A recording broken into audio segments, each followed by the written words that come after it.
बिस्मिल्लाहिर्रहमानिर्रहीम अस्सलामुअलैकुम। Kitchen with पाक फूड में खुश आमदीद। जनाब कैसे हैं मेरे तमाम दोस्त? मैं अल्हम्दुलिल्लाह ठीक हूँ, अल्लाह का शुक्र है। आप सुनाएं, आप कैसे हो? और चैनल पर नए हैं, चैनल को सब्सक्राइब कर दें, रेसिपी को देखें, बनाएं, लाइक करें और शेयर करें। तो जनाब मैंने आज बनाना था बीफ और आलू का शोरबा, यानी कि बड़े जो जानवर का गोश्त होता है उसका शोरबा बनाना था। तो यहाँ पे मैंने बीफ जो था उसको मैंने कुकर में डाल के तमाम मटेरियल टमाटर, प्याज, लहसुन, अदरक, सब्ज़ मिर्च, सूखा धनिया और सुरख मिर्च का 1 चम्मच, नमक जायके के मुताबिक, हल्दी का चाय का 4 चम्मच डाल के इसको मैंने यानी कि 90% गला लिया है। तो यहाँ पे 1 कप कुकिंग ऑयल का मैंने डेचकी के अंदर डाल लिया है। ये गर्म हो गया। इसके अंदर हम अपना तमाम जो गोश्त है इसको निकाल के इसके अंदर इसकी बुनाई करेंगे। और इसके साथ मैंने एक बड़ी साइज़ की आलू ली थी, इसको भी इसके अंदर डाल देंगे और भूनेंगे। भूनने के बाद फिर आपको दिखाऊंगी कि इसकी क्या कंडीशन है। तो आप मेरे साथ रहिएगा और रेसिपी को देखिएगा और बनाइएगा और खाइएगा और खिलाइएगा सबको। तो ये देख लें जनाब, गोश्त जो था वो मैंने इसके अंदर डाल दिया है, आलू भी डाल दिए। अब मैं इसको दोबारा सिलेंडर पे रखूँगी और इसकी मैं बुनाई करूँगी तकरीबन 4 से 5 मिनट, और दरमियान में आपको दिखाऊँगी इसकी क्या लुक है।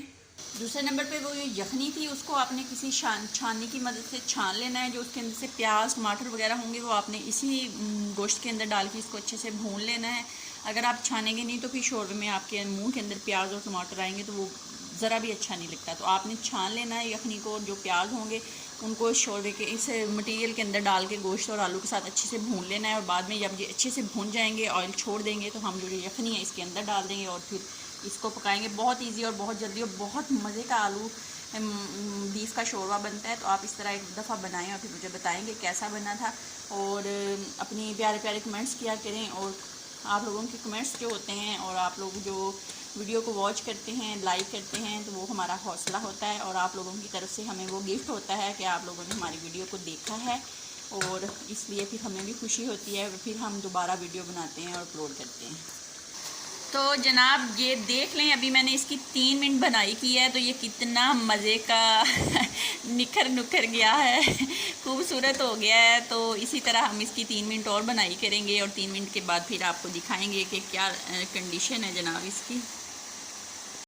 तो जनाब ये देख लें बिल्कुल रेडी है। अब हम इसमें यखनी डाल देंगे। ये देख लें भून भून के इसका मसाला जो है ना वो मैंने बिल्कुल इस जो मटन बीफ है और आलू है उसके साथ चिपक चुका है, और ये देख सकते हैं आप लोग। तो अब मैं इसके अंदर यखनी डाल दूँगी, और डाल के आपने अपनी ज़रूरत के मुताबिक यखनी पहले पानी में वो जो बीफ के अंदर डालनी है। अगर कम हो तो आप दूसरा पानी जो उसको गर्म करके उसके अंदर थोड़ा सा नमक डाल के वो भी डाल सकते हैं। तो मेरी तो ये ज़रूरत के मुताबिक पूरी है, मैंने और पानी नहीं डालना।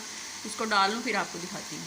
तो ये देख लें जनाब, यखनी मैंने इसके अंदर डाल दी है, और अब मैंने आंच जो है वो हल्की कर देनी है। इसको मैंने तकरीबन 7 से 8 मिनट के लिए पकने के लिए रख देना है। 7 से 8 मिनट के बाद दोबारा आपसे मिलूंगी, और फिर हम इसके अंदर गरम मसाला और सब्ज़ मिर्चें डालेंगे और डिश आउट करेंगे और आपको दिखाएंगे मज़े मज़े का बीफ शोरबा पक के रेडी हो गया होगा। तो जनाब सालन हमारा पक के रेडी है, इसको चेक करते हैं। बिस्मिल्लाहिर्रहमानिर्रहीम। तो ये देख लें कितना मज़े का बीफ आलू का स्पेशल शोरबा, स्पेशल सालन, स्पेशल रेसिपी पक के बिल्कुल रेडी है। तो इसके अंदर हम डालेंगे सब्ज़ मिर्चें और जनाब गरमा गरम मसाला डाल के इसको डिश आउट करेंगे और अपने नाजरीन को दिखाएंगे।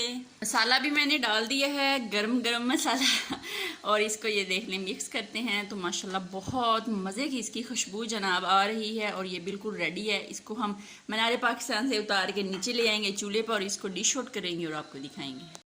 तो इसको डिश आउट करते हैं। बिस्मिल्लाहिर्रहमानिर्रहीम।